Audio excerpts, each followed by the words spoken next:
Hey guys, MoiDawg here, and today we have some exciting news to announce for Squad. V14. This isn't V13.2 or a simple bug fix, but a brand new version and major addition to the game. And it starts off with a brand new map, Scorpio.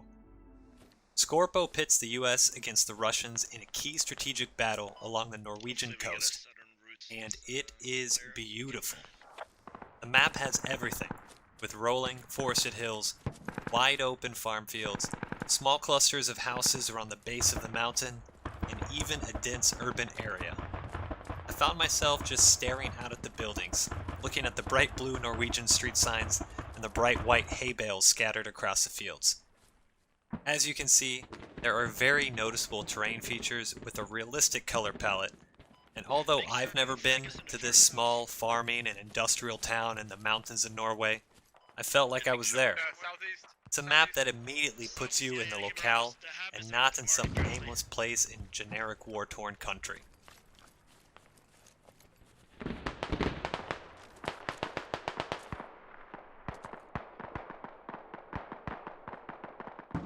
Not only does it look good, but it also plays really well. On Attack and Secure, you'll find squads setting up ambushes near the open fields, or super fobs going up on the central mountain in order to try and control the rest of the map. You'll also get a lot of good urban combat in the town, with the map having many flanking routes and plenty of space for vehicle combat.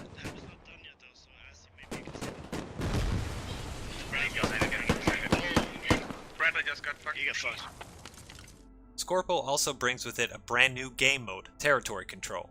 Two teams fight to cap hexagonal tiles across the map. Using the Fog of War mechanic introduced with Random Attack and Secure in V13, teams can't see enemies' territory unless it is directly bordering their own.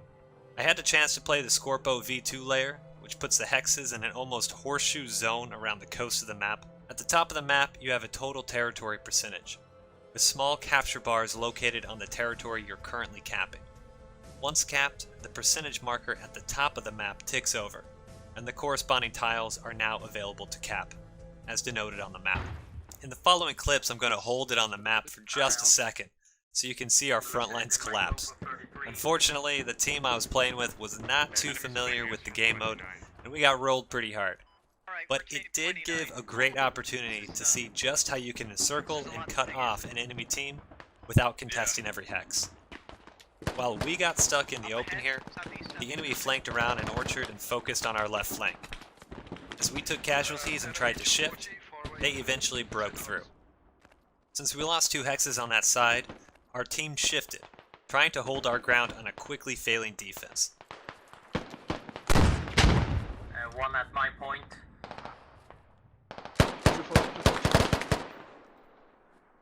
The focus to our left eventually resulted in our right hex failing as well. With a completely new front line, our team was unable to adjust. Our entire left flank collapsed, and with only a central fob and surrounded on all 4 sides at the hab, our defense failed completely, with the enemy shooting straight up towards our main hex. The final cap sealed the deal, and it was GG. The rules for the game mode are that neutral tiles require only 1 player to capture.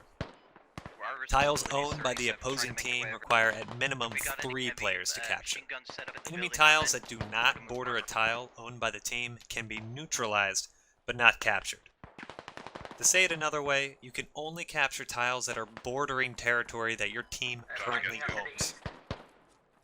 Zones are captured after 30 seconds of meeting the cap requirements above. If your team loses your key territory, which is denoted on the map by a shield, your team cannot capture any new territories until that key territory has been recaptured. Once a team controls 60% of the tiles on the map, a ticket bleed will be applied to their opponents.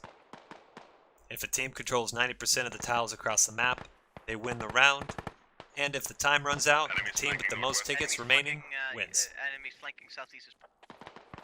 It's a lot of fun. It requires a lot of communication to ensure squads are responding to all areas of the map. You can try and blitzkrieg your way through to the enemy's key territory, or establish a long front line in hopes of wearing down and collapsing a flank. I think it's going to be a fan favorite, and for those of y'all that are sick of Attack and Secure, here you go. Yeah, instantly. I don't know. Now the other big additions to the squad are the Challenger 2 for the British and the BMP-1 for insurgent and militia forces. The FV1434 Challenger 2 is the main battle tank for the British and holds a crew of 4: driver, gunner, commander, and loader. It has a stabilized 120mm rifle main gun capable of firing armor-piercing sabot, heat, and smoke, as well as a 7.62 coax and defensive smoke. And it sounds awesome.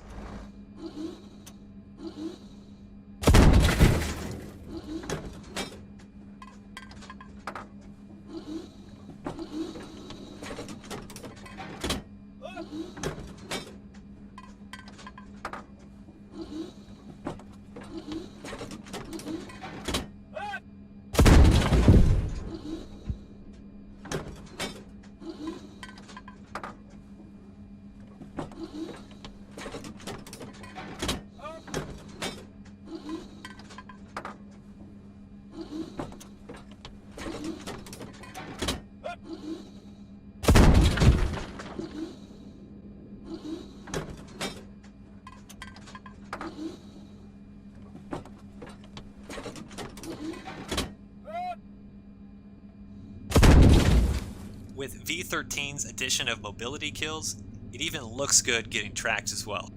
I'm really looking forward to seeing this in actual games on a wide variety of maps. Additionally, the BMP-1 IFV has a 3-person crew: driver, gunner, and commander. It can hold up to 8 passengers, with 4 riding on the top. It has a stabilized 73mm smoothbore cannon, firing projectiles similar to the SPG-9, and 4 guided heat rounds, as well as being armed with coax. Unfortunately, the vehicle damage numbers weren't working during testing, but here it is in action.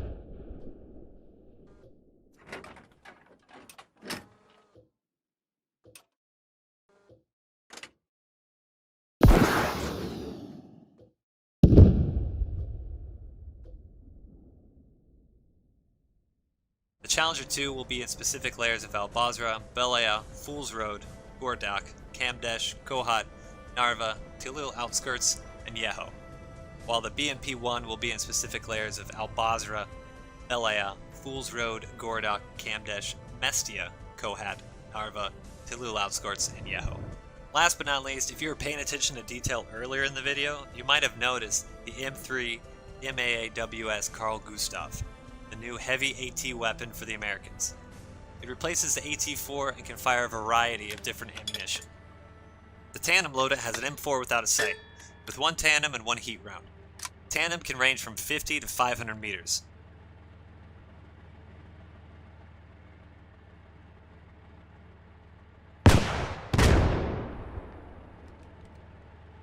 The heat loadout has the same M4 but with an M68 sight and 2 heat rounds instead of a tandem, which can be ranged up to 700 meters.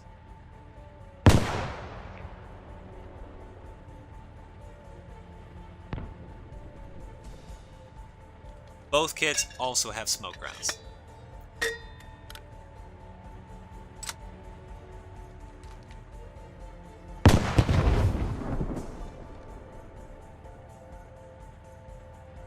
I did manage to throw a heat round at a Challenger 2 and can confirm it will at least track it, but to be honest, a lot of the vehicle damage in the testing range wasn't working. Still, it was a lot of fun, and overall, I think the kit is a nice buff to US anti-tank, which has been fairly lacking. My only comment would be that the smoke is white phosphorus, so you would think that it would do some damage, kind of like the white phosphorus in Postscript. Either way, with the ability to range shots upwards of 700 meters, plus smoke, I'm looking forward to see what happens in-game with this thing. And that just about wraps it up for this video. There are a few additional things that I would like to address in a different video, maybe a part 2, with some infantry gameplay changes and some other tweaks going into V14, but these are the big changes coming to the game now. I hope you had fun, and if you did, like and subscribe and leave a comment below. And if you haven't already, do check out the live streams at twitch.tv/MoiDawg. We stream Squad during the weeknights, squad up with viewers on Supporters Sundays for an afternoon of gaming, have monthly giveaways, and also stream special Community One Life and other custom events as they come up. It's a lot of fun, so I hope to see you there. That's it for me today, guys. Peace.